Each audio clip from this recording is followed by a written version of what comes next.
ओम नमः शिवाय। हर हर महादेव। आप सभी को सोमवार व्रत की हार्दिक शुभकामनाएं। सोमवार व्रत भगवान शिव को समर्पित एक पवित्र व्रत है, जो विशेष रूप से उनकी कृपा प्राप्त करने और जीवन में सुख समृद्धि लाने के लिए रखा जाता है। ये व्रत हर सोमवार को किया जाता है और इस व्रत का विशेष महत्व होता है। इस व्रत को करने से भगवान शिव प्रसन्न होते हैं और भक्तों की सभी मनोकामनाओं को पूर्ण करते हैं। अविवाहित कन्याओं के लिए ये व्रत विशेष लाभकारी माना जाता है। इसे करने से योग्य वर की प्राप्ति होती है और वैवाहिक जीवन सुखद होता है। जो महिलाएं संतान प्राप्ति की इच्छा रखती हैं, उनके लिए यह व्रत बहुत फलदायी होता है। इस व्रत से आर्थिक तंगी दूर होती है और कर्ज से भी मुक्ति मिलती है। भगवान शिव को भोलेनाथ कहा जाता है। उनकी भक्ति से जीवन में शांति, स्वास्थ्य और सकारात्मक ऊर्जा प्राप्त होती है। सोमवार व्रत करने से जन्म जन्मांतर के पाप नष्ट होते हैं और व्यक्ति को मोक्ष की प्राप्ति होती है। यदि जीवन में कोई संकट या बाधा आ रही हो, तो सोमवार व्रत करने से सभी समस्याएं समाप्त हो जाती हैं। इस व्रत को करने के लिए प्रातः स्नान कर स्वच्छ वस्त्र धारण करें और व्रत का संकल्प लें। घर या शिव मंदिर में जाकर भगवान शिव का जल, दूध, दही, शहद, बेलपत्र और गंगा जल से अभिषेक करें। ओम नमः शिवाय मंत्र का जाप करें और शिव चालीसा का पाठ करें। दिन भर फलाहार करें और निराहार व्रत भी रखा जाता है। शाम के समय फिर से भगवान शिव की पूजा करें और सोमवार व्रत कथा को पढ़ें अथवा सुनें। शिव आरती करें और प्रसाद वितरण करें।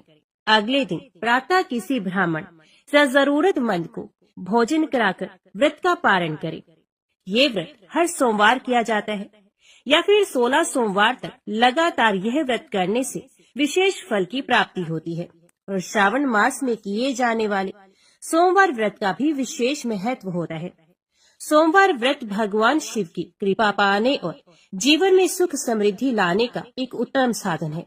जो भी श्रद्धालु इसे श्रद्धा और भक्ति के साथ करता है, उसे भगवान शिव का आशीर्वाद प्राप्त होता है और उसके जीवन की सभी परेशानियां दूर हो जाती हैं।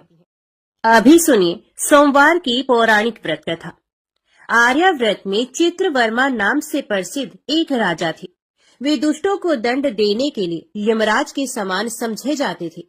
वे धर्म मर्यादाओं के रक्षक, कुमार्गगामी पुरुषों को दंड देकर राह पर लाने वाले, समस्त यज्ञों का अनुष्ठान करने वाले और शरणार्थियों की रक्षा करने में समर्थ थे। भगवान शिव और विष्णु में उनकी बड़ी भक्ति थी। राजा चित्रवर्मा ने अनेक परम पराक्रमी पुत्रों को पाकर अंत में एक सुंदर मुख वाली कन्या प्राप्त की। एक दिन राजा ने जातक के लक्षण जानने वाले श्रेष्ठ ब्राह्मणों को बुलाकर कन्या की जन्म कुंडली के अनुसार भावी फल पूछे। तब उन ब्राह्मणों में से एक बहुअज्ञ विद्वान ने कहा, महाराज, यह आपकी कन्या सीमंतनी नाम से प्रसिद्ध होगी। ये उमा भगवती माता की भांति मांगलमयी, दमयंती की भांति परम सुंदरी, सरस्वती के समान सब कलाओं को जानने वाली तथा लक्ष्मी की भांति अत्यंत सद्गुणों से सुशोभित होगी। ये 10,000 वर्षों तक अपने स्वामी के साथ आनंद भोगेगी और 8 पुत्रों को जन्म देकर उत्तम सुख का उपभोग करेगी। तत्पश्चात एक दूसरे ब्राह्मण ने कहा, यह कन्या 14वें वर्ष में विधवा हो जाएगी। ये वज्रघात के समान दारुण वचन सुनकर राजा 2 घड़ी तक चिंता में डूबे रहे। तदनंतर सब ब्राह्मणों को विदा करके राजा ने सब कुछ भाग्य के अनुसार ही होता है ऐसा समझकर चिंता छोड़ दी। सीमंतनी धीरे धीरे सयानी हुई। अपनी सखी के मुख से भावी वैधव्य की बात सुनकर उसे बड़ा खेद हुआ, तो उसने चिंता मगन होकर याज्ञवल्क्य मुनि की पत्नी मैत्रेयी जी से पूछा, माताजी, मैं आपके चरणों की शरण में आई हूँ। मुझे सौभाग्य बढ़ाने वाले सत्कर्म का उपदेश दीजिए। इस प्रकार शरण में आई हुई राजकन्या से पतिव्रता मैत्रेयी ने कहा, सुंदरी, तू शिव सहित पार्वती जी की शरण में जा और सोमवार को एकाग्रचित हो स्नान और उपवास पूर्वक स्वच्छ वस्त्र धारण करके शिव और पार्वती का पूजन कर। सोमवार के दिन शिव और पार्वती की आराधना करती है। इससे बड़ी भारी आपत्ति पड़ने पर भी तो उससे मुक्त हो जाएगी। घोर से घोर एवं भयंकर महाकलेश में पड़कर भी शिव पूजन ना छोड़ना, उसके प्रभाव से महान भय से पार हो जाओगी। इस प्रकार सीमंतिनी को आश्वासन देकर पतिव्रता मैत्रेयी आश्रम को चली गई। राजकुमारी ने उनके कथन अनुसार भगवान शिव का पूजन प्रारंभ किया। निषद देश में नल की पत्नी दमयंती के घर से इंद्रसेन नामक पुत्र हुआ था। राजा इंद्रसेन के पुत्र चंद्रागत हुए। नृपश्रेष्ठ चित्रवर्मा ने राजकुमार चंद्रागत को बुलाकर गुरुजनों की आज्ञा से उन्हीं के साथ अपनी पुत्री सीमंतिनी का विवाह कर दिया। उस विवाह में बड़ा उत्सव हुआ था। विवाह के पश्चात चंद्रागत कुछ काल तक ससुराल में ही रहे। एक दिन राजकुमार यमुना के पार जाने के लिए कुछ मित्रों के साथ नाव पर सवार हुए। भाग्यवश नाव यमुना के भंवर में मल्लाहों सहित डूब गई। यमुना के दोनों तटों पर बड़ा भारी हाहाकार मच गया। इस दुर्घटना को देखने वाले समस्त सैनिकों के विलाप से सारा आकाश मंडल गूंज उठा। डूबने वालों में से कुछ तो मर गए और कुछ ग्राहों के पेट में चले गए तथा राजकुमार आदि कुछ लोग उस महाजाल में अदृश्य हो गए। ये समाचार सुनकर राजा चित्रवर्मा बड़े व्याकुल हुए और यमुना के किनारे आकर मूर्छित होकर गिर पड़े। सीमंतिनी ने भी जब ये समाचार सुना तब वह अचेत होकर धरती पर गिर पड़ी। राजा इंद्रसेन भी अपने पुत्र के डूबने का समाचार पाकर रानियों सहित बहुत दुखी हुए और शुद्ध बुद्ध खोकर गिर पड़े। तदंतर बड़े बूढ़ों के समझाने पर राजा चित्रवर्मा धीरे धीरे नगर में आए और उन्होंने अपनी पुत्री को धीरज बंधाया।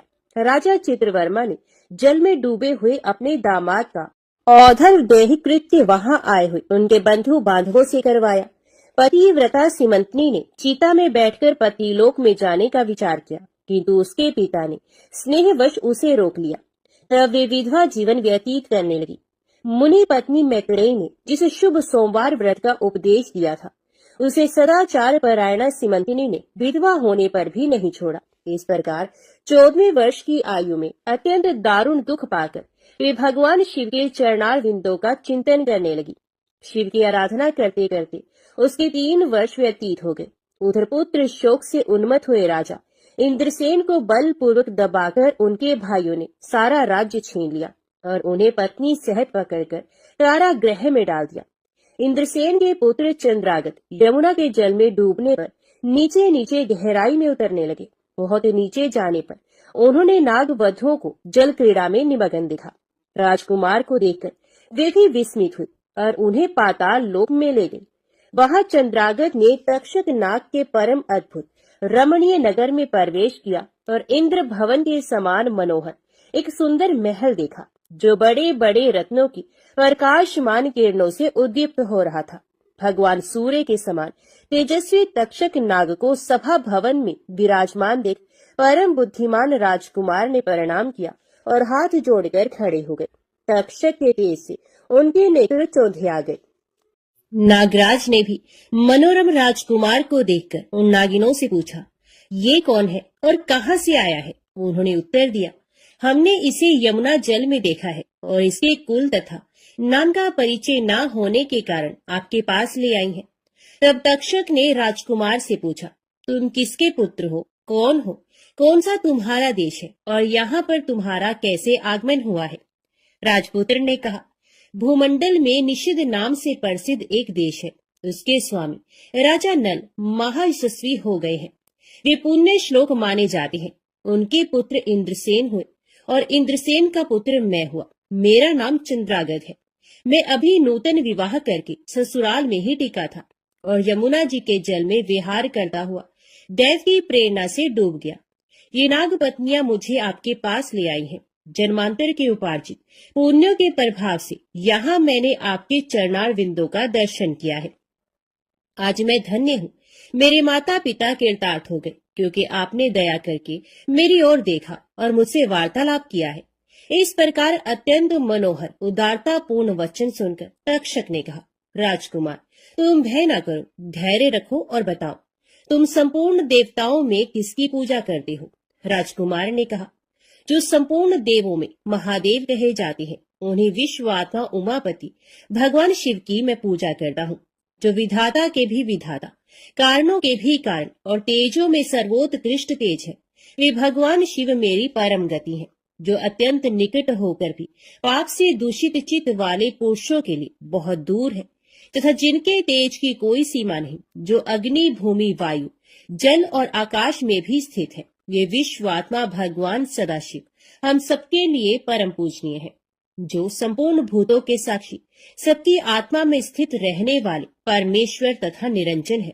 संपूर्ण संसार जिनकी इच्छा के अधीन है, मैं उन भगवान शिव की पूजा करता हूँ।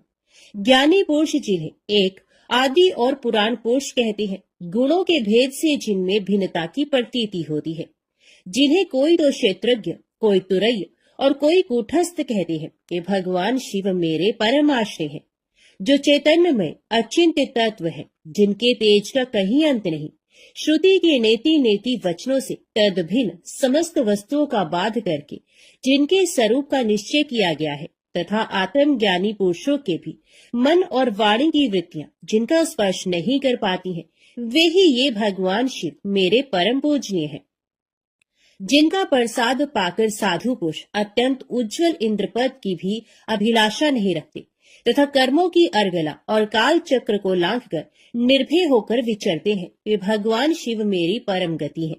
जिनकी स्मृति चांडाल की योनि में जन्म पाने वाले मनुष्यों के भी समस्त पाप रूपी रोगों का नाश करती है, तथा जिनका संपूर्ण रूप श्रुतियों के लिए भी ढूंढने योग्य है, उन्हीं भगवान शिव के उद्देश्य से मैं सदैव पूजा करता हूँ। देव नदी गंगा जिनके मस्तक पर स्थान पाकर सुशोभित होती है, भगवती जगदम्बिका जिनके अर्धांग में निवास करती है, तक्षक और वासुकी दोनों नागराज जिनके कानों के कुंडल हैं, वे चंद्रशेखर भगवान शिव मेरे परमाश्रय हैं।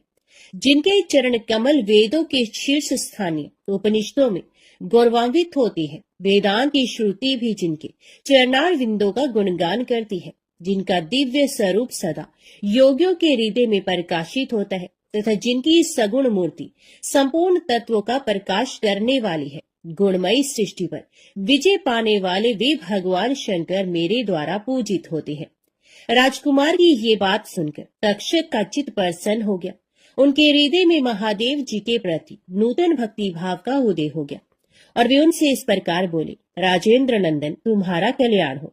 मैं तुम पर बहुत प्रसन्न हूँ, क्योंकि तुम बालक होकर भी सर्वोत्कृष्ट परात्पर शिव तत्व को जानते हो। देखो, ये रत्न में लोग है, ये मनोहर नेत्रों वाली युवतियां हैं, ये मनोवांछित कामना पूर्ण करने वाले कल्प वृक्ष है, तथा ये अमृत रूपी जल से भरी हुई बावलियां हैं। यहाँ मृत्यु का दारुण भय नहीं है, बुढ़ापा और रोग से यहाँ किसी को पीड़ा नहीं होती है। तुम इच्छानुसार यही रहो और यथा योग्य सुख भोगों का उपभोग करो। नागराज के ऐसा कहने पर राजकुमार हाथ जोड़कर बोले, नागराज, मैंने समय पर विवाह किया है। मेरी पत्नी उत्तम व्रत का पालन करने वाली और शिव पूजा परायणा है, और मैं अपने माता पिता का इकलौता पुत्र हूँ। वे सब लोग इस समय मुझे मरा हुआ मानकर महान शोक से घिर गए होंगे, अतः मुझे किसी प्रकार भी यहाँ अधिक समय तक नहीं ठहरना चाहिए। आप कृपा करके मुझे उसी मनुष्यलोक में पुनः पहुँचा दे। नागराज तक्षक ने कहा, राजकुमार, तुम जब जब मेरी याद करोगे तब तब तुम्हारे सामने प्रकट हो जाऊंगा। ऐसा कहकर उन्होंने राजकुमार को एक सुंदर अश्व भेंट किया, जो इच्छा के अनुसार चलने वाला था। अनेक प्रकार के द्वीपों, समुद्रों और लोकों में उसकी अप्रतिहत गति थी। इसके सिवा उन्हें रत्न में आभूषण, दिव्य वस्त्र एवं दिव्य अलंकार भेंट किए। उनकी सहायता के लिए सारी व्यवस्था करने के पश्चात तक्षक ने जाओ कहकर प्रेम पूर्वक उन्हें विदा किया।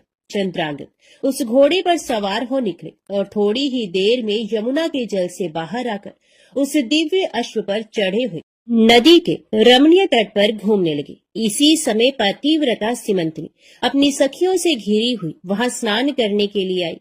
उसने यमुना के तट पर मनुष्य रूप धारी नाग कुमार के साथ भ्रमण करते हुए राजकुमार चंद्रांगद को देखा। दिव्य अश्व पर आरूढ़ हुए अपूर्व आकार वाले उन राजकुमार को देखकर वे उन्हीं की ओर दृष्टि लगाए खड़ी हो गई। उसे देखकर चंद्रांगद ने भी मन ही मन विचार किया, जान पड़ता है इसे मैंने पहले कभी देखा है। तत्पश्चात वे घोड़े से उतरकर नदी के किनारे आ बैठे और उस सुंदरी को बुलाकर समीप बैठाकर पूछा, तुम कौन हो, किसकी स्त्री और किसकी कन्या हो? सीमंतनी लज्जावश स्वयं कुछ बोल न सकी। तब उसकी सखी ने सब बातें बताई। इसका नाम सीमंतनी है। ये निषद राज इंद्रसेन की पुत्र वधु, युवराज चंद्रागत की पत्नी और महाराज चित्रवर्मा की पुत्री है। दुर्भाग्यवश इसके पति इस महाजल में डूब गए। इससे वैधव्य का दुख प्राप्त करके यह बाला शोक से सूखती जा रही है। अत्यंत प्रबल शोक में ही इसने 3 वर्ष व्यतीत किए हैं। आज सोमवार है, इसलिए यहाँ यमुना जी के स्नान करने के लिए आई है। इसके ससुर का राज्य भी शत्रु ने छीन लिया है, बलपूर्वक उस पर अधिकार जमा लिया है और वे महाराज अपनी पत्नी के साथ उनकी कैद में पड़े हैं। ये सब होने पर भी ये निर्मल अंतकरण वाली सदाचार परायणा राजकुमारी प्रति सोमवार को अत्यंत भक्ति भाव के साथ पार्वती सहित महादेव जी की पूजा करती है। उत्तम व्रत का पालन करने वाली सीमंतनी ने अपनी सखी के मुख से सब बातें कहलवाकर स्वयं ही राजकुमार से पूछा, आप कौन हैं? आपके पार्श्ववर्ती ये दोनों पुरुष कौन है? आपने मेरे वृत्तांत को एक स्नेही की भांति क्यों पूछा है? महाबाहो, मुझे ऐसा जान पड़ता है कि पहले मैंने आपको कहीं देखा है। आप मुझे स्वजन की भांति प्रतीत होते हैं। इतना कहकर राजकुमारी सीमंतनी नेत्रों से आंसू की धारा बहाती हुई बहुत देर तक फूट फूट कर रोती रही और मूर्छित होकर पृथ्वी पर गिर पड़ी। अपनी प्रियतमा के शोक का कारण सुनकर चंद्रागत भी शोक से व्याकुल हो 2 घड़ी तक चुपचाप बैठे रहे। तदंतर सीमंतनी उठकर राजकुमार की ओर बारंबार निहारने लगी। उसने पहले देखे हुए अंग चिन्हों, स्वर आदि लक्षणों, अवस्था के प्रमाण तथा रूप रंग आदि की परीक्षा करके ये निश्चय किया कि ये अवश्य ही मेरे पति हैं, क्योंकि मेरा हृदय प्रेम से अधीर होकर इन्हीं में अनुरक्त हुआ है। परंतु क्या मुझ अभागिनी को अपने मरे हुए पति का दर्शन हो सकता है? ये स्वप्न है या भ्रम? अथवा मुनि पत्नी मैत्रेयी ने जो मुझे ये कहा था कि तुम भारी से भारी विपत्ति में पड़ने पर भी इस व्रत का पालन करती रहना, उसी का तो ये फल नहीं है। एक श्रेष्ठ ब्राह्मण ने मेरा 10,000 वर्षों का सौभाग्य बतलाया था। उन ब्राह्मण देवता का ये वचन अवश्य सत्य होगा, ये ईश्वर के बिना कौन जान सकता है। इधर प्रतिदिन मुझे मंगल सूचक शुभ शगुन दिखाई देते हैं। पार्वती देवी के प्राणनाथ भगवान शिव के प्रसन्न होने पर देहधारियों के लिए कौन सी वस्तु दुर्लभ हो सकती है? इस प्रकार भांति भांति से विचार करके उसका संदेह दूर हुआ। तब लज्जा से उसने अपना मुख नीचे की ओर कर लिया। उस समय राजकुमार ने कहा, भद्रे, मैं तुम्हारे पति के शोक संतप्त माता पिता से ये समाचार बतलाने के लिए जा रहा हूँ। तुम्हारा कल्याण हो, तुम्हारे पति तुमसे शीघ्र ही मिलेंगे। यो कहकर राजकुमार घोड़े पर सवार हुए और अपने दोनों सहायकों के साथ शीघ्र ही अपने राज्य में पहुंचे। वहां नागरोद्यान के समीप स्थित होकर उन्होंने नागराज के पुत्र को राज सिंहासन पर अधिकार जमाए बैठे हुए बंधुओं के समीप भेजा। नागकुमार ने शीघ्र जाकर उन सब से कहा, तुम सब लोग महाराज इंद्रसेन को अविलंब कारागृह से मुक्त करो और सिंहासन छोड़कर हट जाओ। महाराज के पुत्र चंद्रागत पाताल लोक से लौटकर यहाँ आए हैं। तुम आनाकानी ना करो, नहीं तो चंद्रागत के बाण तुम्हारे प्राण हर लेंगे। वे यमुना जी के जल में डूबकर नागराज तक्षक के घर जा पहुंचे थे। वहां से उनकी सहायता पाकर पुण्य इस लोक में लौटे हैं। नागकुमार की कही हुई ये सारी बातें सुनकर शत्रुओं ने भी बहुत अच्छा कहकर उनकी आज्ञा स्वीकार की और महाराज इंद्रसेन को उनके खोए हुए पुत्र के पुनः लौट आने का समाचार बताकर उनका सिंहासन उन्हें लौटा दिया। महाराज को प्रसन्न करके भी वे लोग भयभीत बने रहे। मेरा पुत्र आ रहा है, ये बात सुनकर राजा प्रेम के आंसू बहाते हुए आनंद में डूब गए। यही दशा महारानी की भी थी। तदंतर सब नागरिक, वृद्ध, मंत्री और पुरोहित आगे जाकर चंद्रागत से मिले और उन्हें हृदय से लगाकर महाराज के समीप ले आए। अपने भवन में प्रवेश करके अश्रु वर्षा करते हुए राजकुमार ने माता पिता के चरणों में प्रणाम किया। चरणों में पड़े हुए पुत्र को उठाकर राजा ने अश्रु सिक्त हृदय से लगा लिया। क्रमश सब माताओं को प्रणाम करके उनका आशीर्वाद लेकर राजकुमार पूर्ववासियों से मिले और उन्होंने सबको यथा योग्य सम्मान दिया। उन्होंने सबके साथ राजसभा में बैठकर अपना सब वृतांत पिता से निवेदन किया और नागराज तक्षक से मित्रता होने की भी बात बताई। राजकुमार का चित्र देख और सुनकर राजा इंद्रसेन हर्ष से विवल हो गए।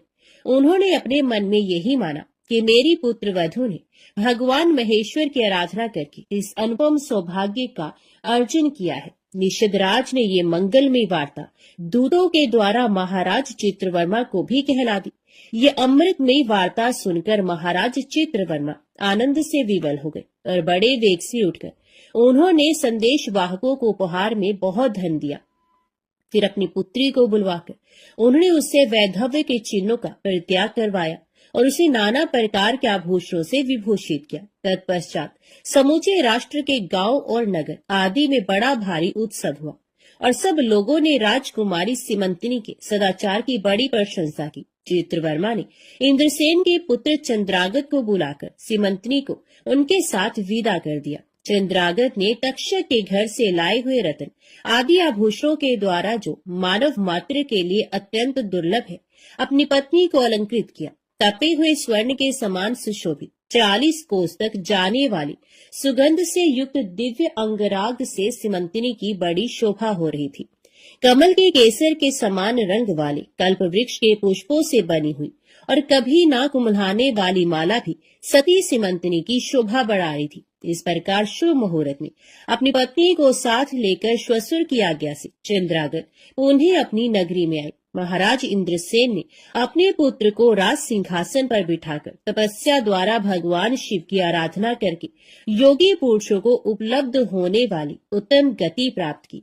राजा चंद्रागत ने अपनी धर्म पत्नी सीमंतिनी के साथ 10,000 वर्षों तक नाना प्रकार के विषयों का उपभोग किया। उन्होंने 8 पुत्रों और 1 कन्या को जन्म दिया। सीमंतिनी प्रतिदिन भगवान महेश्वर की पूजा करती हुई अपने स्वामी के साथ सुखपूर्वक रहने लगी। उसने सोमवार व्रत के प्रभाव से अपना खोया हुआ सौभाग्य प्राप्त कर लिया।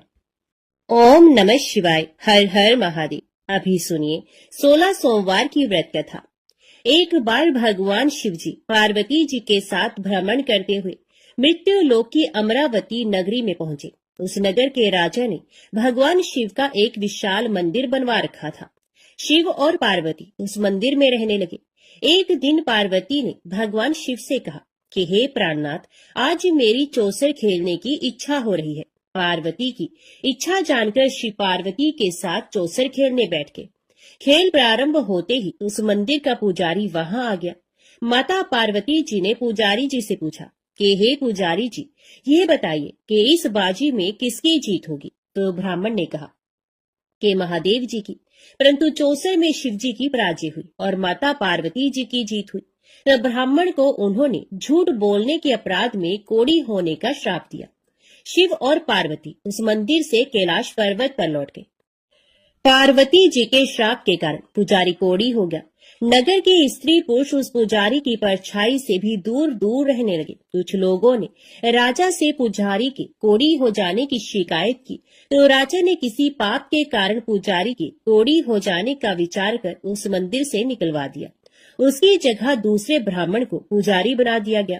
कोढ़ी पुजारी मंदिर के बाहर बैठकर भिक्षा मांगने लगा। कई दिनों के पश्चात स्वर्गलोक की कुछ अप्सराएं उस मंदिर में पधारी और उसे देखकर अप्सराओं ने कारण पूछा। पुजारी ने उन्हें भगवान शिव और पार्वती जी के चौसर खेलने और पार्वती जी के शाप देने की सारी कहानी कह सुनाई। तब अप्सराओं ने पुजारी से 16 सोमवार का विधिवत व्रत रखने को कहा। पुजारी द्वारा पूजन विधि पूछने पर अप्सराओं ने कहा, सोमवार के दिन सूर्य उदय से पहले उठकर स्नान आदि से निवृत्त होकर स्वच्छ वस्त्र पहनकर आधा सेर गेहूं का आटा लेकर उसके 3 अंग बनाना, फिर घी का दीपक जलाकर गुड़ नैवेद्य बेलपत्र चंदन अक्षत फूल जनेऊ का जोड़ा लेकर प्रदोष काल में भगवान शिव की पूजा अर्चना करना। पूजा के बाद 3 अंगों में एक अंग भगवान शिव को अर्पण करके एक आप ग्रहण करना। शेष 2 अंगों को भगवान का प्रसाद मानकर वहां उपस्थित स्त्री पुरुषों और बच्चों को बांट देना। इस तरह व्रत करते हुए जब 16 सोमवार बीत जाए तो 17वें सोमवार को 1 पाव आटे की बाटी बनाकर उसमें घी और गुड़ मिलाकर चूरमा बनाना। फिर भगवान शिव को भोग लगाकर वहां उपस्थित स्त्री पुरुष और बच्चों को प्रसाद बांट देना। इस तरह 16 सोमवार व्रत करने और व्रत कथा को सुनने से भगवान शिव तुम्हारी कोढ़ को नष्ट करके तुम्हारी सभी मनोकामनाएं पूरी कर देंगे। इतना कहकर अप्सराएं स्वर्गलोक को चली गई। पुजारी ने अप्सराओं के कथन अनुसार 16 सोमवार का विधिवत व्रत किया। फलस्वरूप भगवान शिव की अनुकंपा से उसका कोढ़ नष्ट हो गया।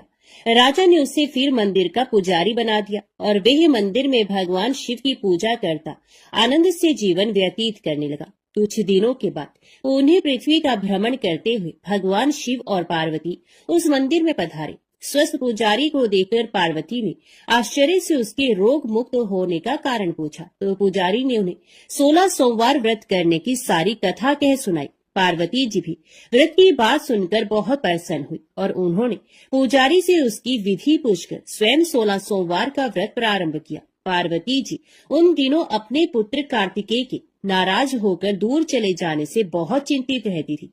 वे कार्तिकेय को लौटा लाने के अनेक उपाय कर चुकी थी, लेकिन कार्तिकेय लौटकर उनके पास नहीं आ रहे थे। 16 सोमवार का व्रत करते हुए पार्वती ने भगवान शिव से कार्तिकेय के लौटने की मनोकामना की। व्रत समापन के तीसरे दिन सचमुच कार्तिकेय वापस लौट आए। कार्तिकेय ने अपने हृदय परिवर्तन के संबंध में पार्वती जी से पूछा, हे माता, आपने ऐसा कौन सा उपाय किया था जिससे मेरा क्रोध नष्ट हो गया और मैं वापस लौट आया? तब पार्वती जी ने कार्तिकेय को 16 सोमवार के व्रत की कथा कह सुनाई। कार्तिकेय अपने एक ब्राह्मण मित्र ब्रह्मदत्त के परदेश चले जाने से बहुत दुखी थे। उसको वापस लौटाने के लिए कार्तिकेय ने 16 सोमवार का व्रत करते हुए ब्रह्मदत्त के वापस लौट आने की कामना प्रकट की। व्रत के समापन के कुछ दिनों के बाद मित्र लौट आया। ब्राह्मण ने कार्तिकेय से कहा, प्रिय मित्र, तुमने ऐसा कौन सा उपाय किया जिससे परदेश में मेरे विचार एकदम परिवर्तित हो गए और मैं तुम्हारा स्मरण करते हुए लौट आया? कार्तिकेय ने अपने मित्र को भी 16 सोमवार के व्रत की कथा विधि सुनाई। ब्राह्मण मित्र व्रत के बारे में सुनकर बहुत खुश हुआ और उसने भी व्रत किया। 16 सोमवार व्रत का समापन करने के बाद ब्रह्मदत्त विदेश यात्रा पर निकला। वह नगर के राजा हर्षवर्धन की बेटी राजकुमारी गुंजन का स्वयंवर हो रहा था। वहां के राजा ने प्रतिज्ञा की थी कि एक हथिनी यह माला जिसके गले में डालेगी वे अपनी पुत्री का विवाह उसी से करेगा। ब्राह्मण भी उत्सुकतावश महल में चला गया। वहां कई राज्यों के राजकुमार बैठे थे। तभी एक सजी धजी हथिनी सूंड में जयमाला लिए वहां आई। हथिनी ने ब्राह्मण के गले में जयमाला डाल दी। फलस्वरूप राजकुमारी का विवाह ब्राह्मण से हो गया। एक दिन उसकी पत्नी ने पूछा, हे प्राणनाथ, आपने कौन सा शुभ कार्य किया था जो उस हथिनी ने राजकुमारों को छोड़कर आपके गले में जयमाला डाल दी? ब्राह्मण ने 16 सोमवार व्रत की विधि बताई। अपने पति से 16 सोमवार का महत्व जानकर राजकुमारी ने पुत्र की इच्छा से 16 सोमवार का व्रत किया। निश्चित समय पर भगवान शिव की अनुकंपा से राजकुमारी के एक सुंदर, सुशील व स्वस्थ पुत्र पैदा हुआ। पुत्र का नामकरण गोपाल के रूप में हुआ। बड़ा होने पर पुत्र गोपाल ने भी माँ से एक दिन प्रश्न किया कि मैंने तुम्हारे ही घर में जन्म लिया, इसका क्या कारण है? माता गुंजन ने पुत्र को 16 सोमवार व्रत की जानकारी दी। व्रत का महत्व जानकर गोपाल ने भी व्रत करने का संकल्प किया। गोपाल जब 16 वर्ष का हुआ तो उसने राज्य पाने की इच्छा से 16 सोमवार का विधिवत व्रत किया। व्रत समापन के बाद गोपाल घूमने के लिए समीप के नगर में गया। वहां के वृद्ध राजा ने गोपाल को पसंद किया और बहुत धूमधाम से अपनी पुत्री राजकुमारी मंगला का विवाह गोपाल के साथ कर दिया। 16 सोमवार के व्रत करने से गोपाल महल में पहुंचकर आनंद से रहने लगा। 2 वर्ष बाद वृद्ध राजा का निधन हो गया तो गोपाल को उस नगर का राजा बना दिया गया। इस तरह 16 सोमवार व्रत करने से गोपाल की राज्य पाने की इच्छा पूर्ण हुई। राजा बनने के बाद भी वे विधिवत 16 सोमवार का व्रत करता रहा। व्रत के समापन पर 17वें सोमवार को गोपाल ने अपनी पत्नी मंगला से कहा कि व्रत की सारी सामग्री लेकर वे समीप के शिव मंदिर में पहुंचे। पति की आज्ञा का उल्लंघन करके सेवकों द्वारा पूजा की सामग्री मंदिर में भेज दी, स्वयं मंदिर नहीं गई। जब राजा ने भगवान शिव की पूजा पूरी की तो आकाशवाणी हुई, हे राजन, तेरी रानी ने 16 सोमवार व्रत का अनादर किया है, सो रानी को महल से निकाल दे, नहीं तो तेरा सब वैभव नष्ट हो जाएगा। आकाशवाणी सुनकर उसने तुरंत महल में पहुंचकर अपने सैनिकों को आदेश दिया कि रानी को दूर किसी नगर में छोड़ा। सैनिकों ने राजा की आज्ञा का पालन करते हुए उसे तत्काल घर से निकाल दिया। रानी भूखी प्यासी उस नगर में भटकने लगी। रानी को उस नगर में एक बुढ़िया मिली। ये बुढ़िया सूद काट कर बाजार बेचने जा रही थी, लेकिन इस बुढ़िया से सूद उठ नहीं रहा था। बुढ़िया ने रानी से कहा, बेटी, यदि तुम मेरा सूद उठाकर बाजार तक पहुंचा दो और सूद बेचने में मेरी मदद करो तो मैं तुम्हें धन दूंगी। रानी ने बुढ़िया की बात मान ली, लेकिन जैसे ही रानी ने सूत की गठरी को हाथ लगाया तभी जोर की आंधी चली और गठरी खुल जाने से सारा सूत आंधी में उड़ गया। बुढ़िया ने उसे फटकार कर भगा दिया।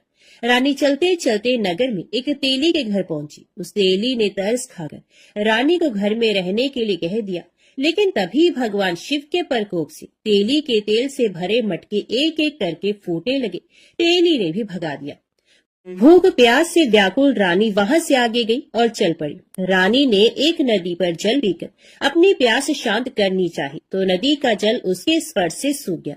अपने भाग्य को कोसती हुई रानी आगे चल दी। चलते चलते रानी एक जंगल में पहुंची। उस जंगल में एक तालाब था, उसमें निर्मल जल भरा हुआ था।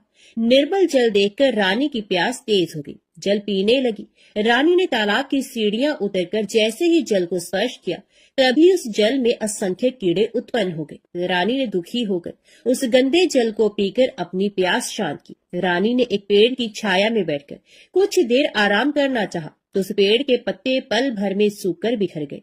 रानी दूसरे पेड़ के नीचे जाकर बैठी। जिस पेड़ के नीचे बैठती वही सूख जाता। वन और सरोवर की ये दशा देखकर वहां के गवाले बहुत हैरान हुए। गवाले रानी को समीप के मंदिर में पुजारी जी के पास ले गए। रानी के चेहरे को देखकर ही पुजारी जान गए कि रानी अवश्य किसी बड़े घर की है, भाग्य के कारण दर दर भटक रही है।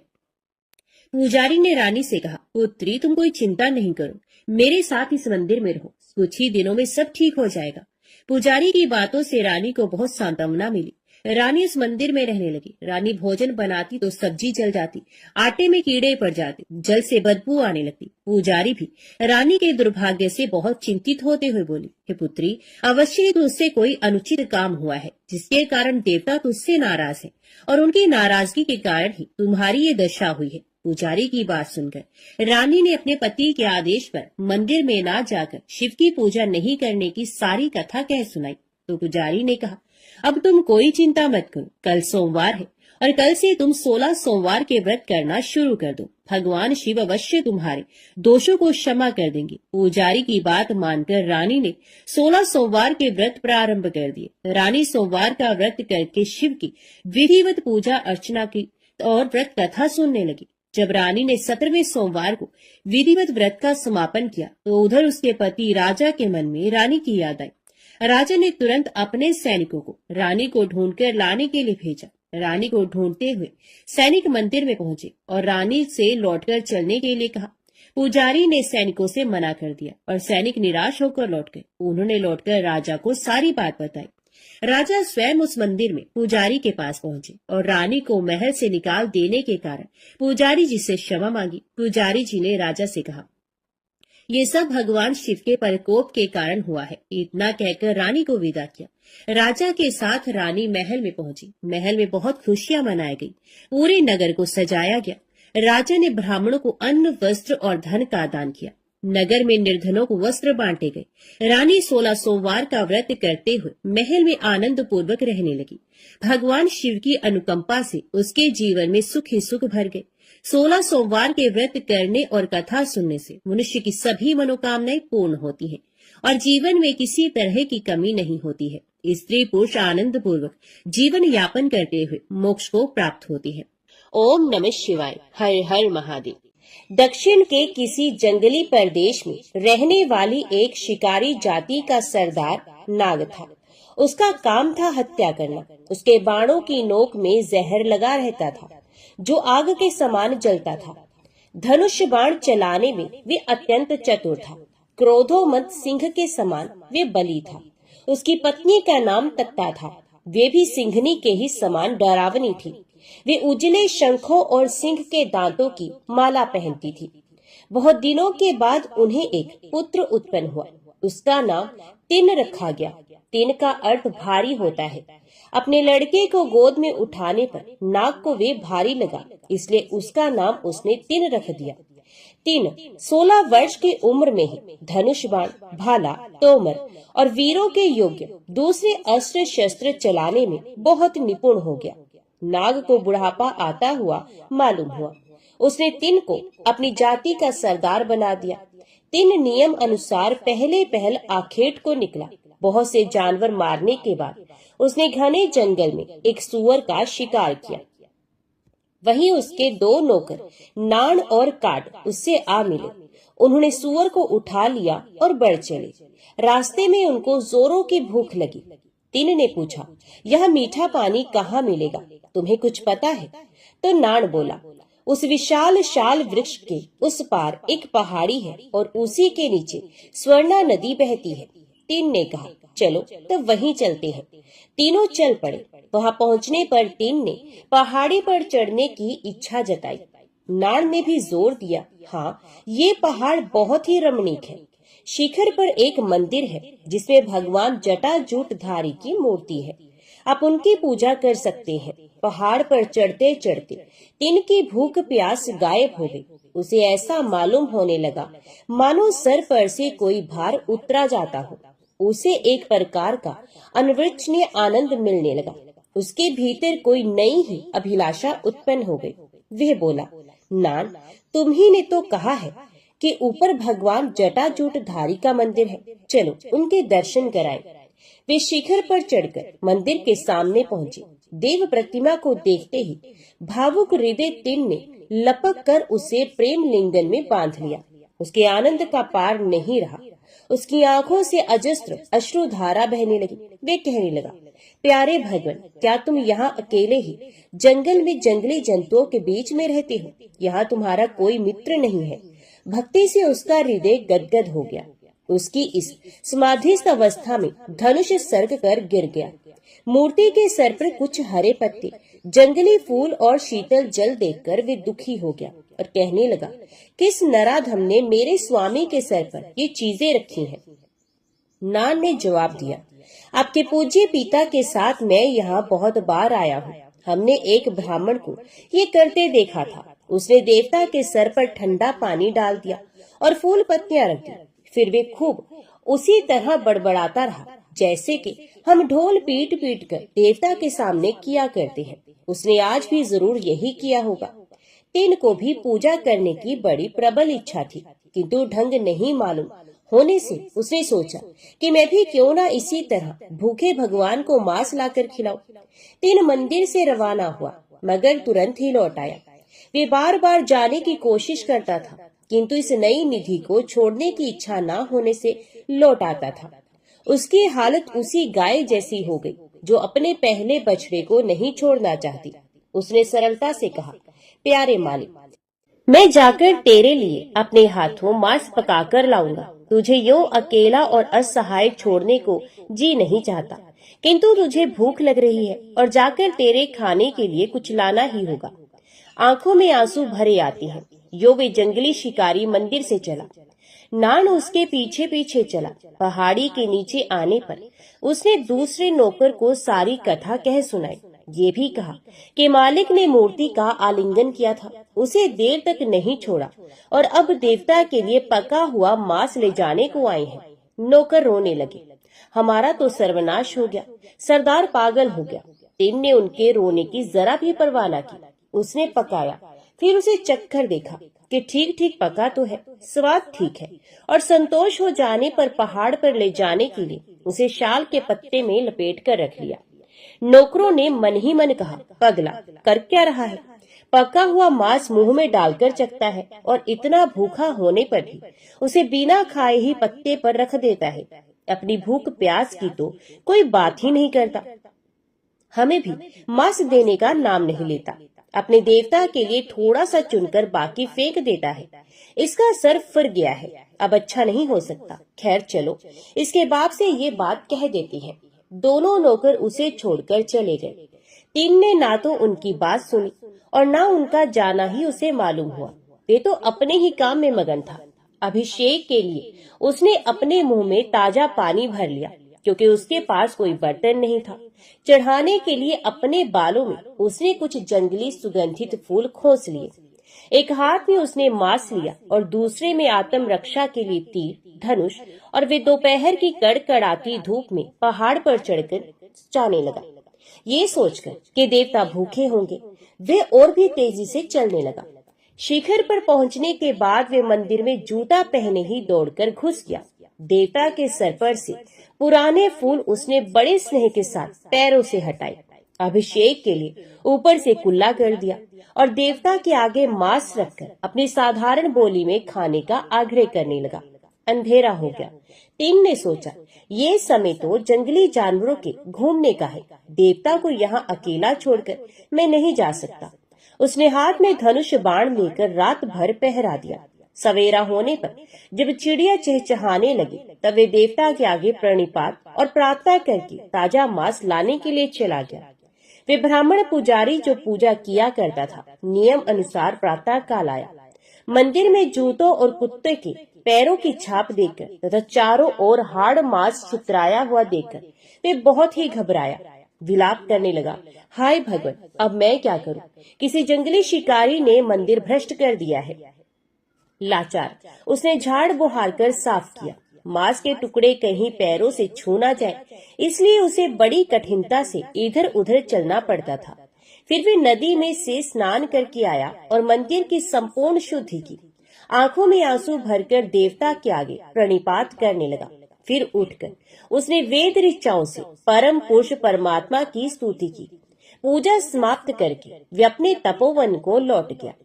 टिन ने कई जानवर मारे और पिछले दिन के समान चुनकर मांस पकाया और चख कर अच्छे अच्छे टुकड़े अलग रख दिए।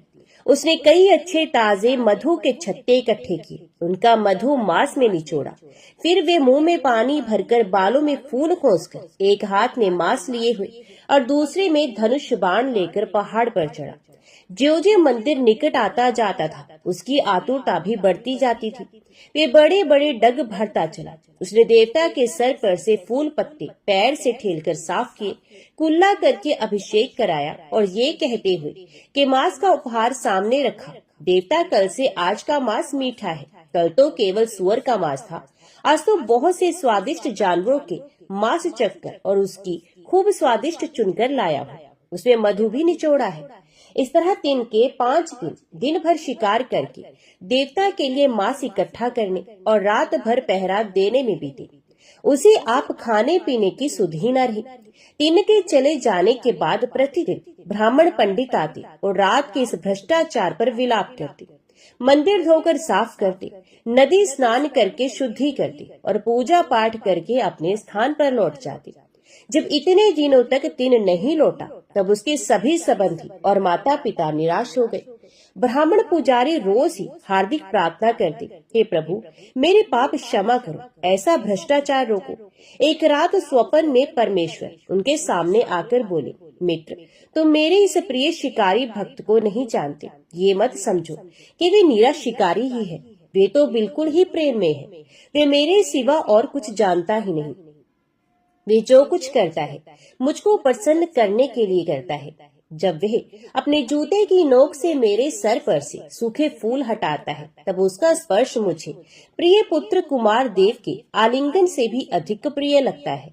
जब मुझ पर वे प्रेम और भक्ति से कुल्ला करता है तब वे कुल्ले का ही पानी मुझे गंगा जल से भी अधिक पवित्र जान पड़ता है।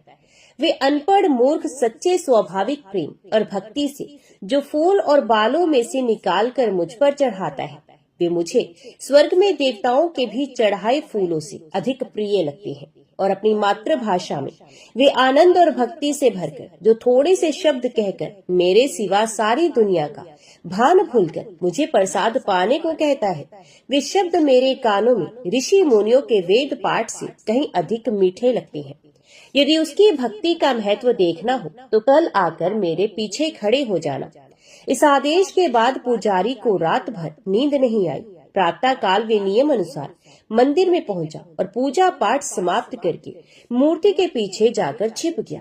टिन की पूजा का वे 6ठा दिन था और दिनों से आज उसे कुछ देर हो गई थी, इसलिए वे पैर बढ़ाता आया। रास्ते में उसे अपशगुन हुए। वे सोचने लगा, कहीं खून गिरना चाहिए, कहीं देवता को कुछ हुआ तो नहीं, इसलिए वह दौड़ा। अपने असुगुण को पूरा होते देखकर उसके शोक का पार न रहा। हाय, देवता को कितना कष्ट हो रहा था, क्योंकि उनकी दाहिनी आंख से खून की अविरल धारा बह रही थी। टिन ये दुखद दृश्य नहीं देख सका। वे रोने विलाप करने लगा, जमीन पर लौटने लगा, फिर उठा। उठकर भगवान की आंख से खून पोंछ दिया, परंतु तो भी खून का बहना रुका नहीं। वे फिर दुख आतुर होकर गिर पड़ा। तेन बिल्कुल ही घबरा गया। उसका चित्त अत्यंत दुखी हो गया। वे समझता नहीं था कि क्या करना चाहिए। थोड़ी देर के बाद वे उठा और तीर धनुष लेकर उस आदमी या जानवर को मारने निकला जिसने देवता की ये दुर्दशा की हो, परंतु उसे कहीं कोई प्राणी दिखाई नहीं पड़ा। वे लौट आया और मूर्ति को छाती से लगा करके विलाप करने लगा, हाय मैं महापापी हूँ, रास्ते के सभी अपशगुन सच्चे हुए हैं। भगवत पिता मेरे प्यारे, तुम्हें क्या हुआ है, मैं तुम्हें क्या सहायता दूं? तब उसे कुछ जड़ी बूटियों की याद आई जिन्हें उसकी जाति के लोग घावों पर लगाते थे। वे दौड़ा और जब लौटा तो जड़ी बूटियों का एक गट्ठर लेकर उन्हें उसने देवता की आंख में एक एक करके निचोड़ दिया, पर इससे कुछ भी लाभ नहीं हुआ। उस समय उसे शिकारियों की कहावत याद आई कि मांस मांस ही अच्छा होता है। ये ख्याल आते ही उसके मन में आनंद की नई ही उमंग खेलने लगी। उसने देर न की, एक तेज बाण की नोक से अपनी दाहिनी आंख निकाल डाली और भगवान की आंख पर धीरे से धरकर उसे दबाया, और आश्चर्य कि इसे तुरंत खून का बहना बंद हो गया। वे आनंद से नाच उठा, ताल ठोक ठोक कर आनंद में ही नाचने लगा। उसकी असीम प्रसन्नतापूर्ण हंसी और आनंद ध्वनि से मंदिर गूंज गया। पर ये क्या हुआ? अरे, इस बीच बाईं आंख से भी खून बहने लगा। इस पर दुख और घबराहट में तीन भान भूल गया, परंतु वे विस्मृति क्षणिक ही थी। तुरंत ही वे संभल उठा और उसने कहा, मेरे जैसा कौन मूर्ख होगा जो इस पर शोक करता है? इसकी दवा तो मुझे मिल ही गई है। अब भी मेरी एक आंख तो है। तब देवता की बाईं आंख पर अपना बायां पैर रखकर, जिससे उसे पता चले कि कहाँ आंख लगानी है, क्योंकि आंख निकालने के बाद उसे कुछ भी नहीं सूझेगा, उसने पहले से भी अधिक तेजी से बाईं आंख के कोने में तीर की नोक लगाई। देवता उसकी इस भक्ति पर पुष्प बरसाने लगे। स्वयं भगवान ने अपने हाथ बढ़ाकर तीन का हाथ पकड़कर रोक लिया और कहा, ठहरो मेरे कन्नप, ठहर जाओ। तन का अर्थ आंख होता है और अप का अर्थ वत्स होता है, तो भगवान ने उसका एक नया नाम रख दिया जो कि है कन्नप। फिर परमेश्वर ने कन्नप का हाथ पकड़कर उसे अपने पास खींच लिया और कहा, त्याग और प्रेम की मूर्ति कन्नप, तो इसी भांति सर्वदा मेरे पास रहा कर। ब्राह्मण पुजारी ने यह आश्चर्यजनक दृश्य देखा और सच्ची तथा सीधी साधी भक्ति का रहस्य समझा। तो बोलो, भक्त और उनके भगवान की जय।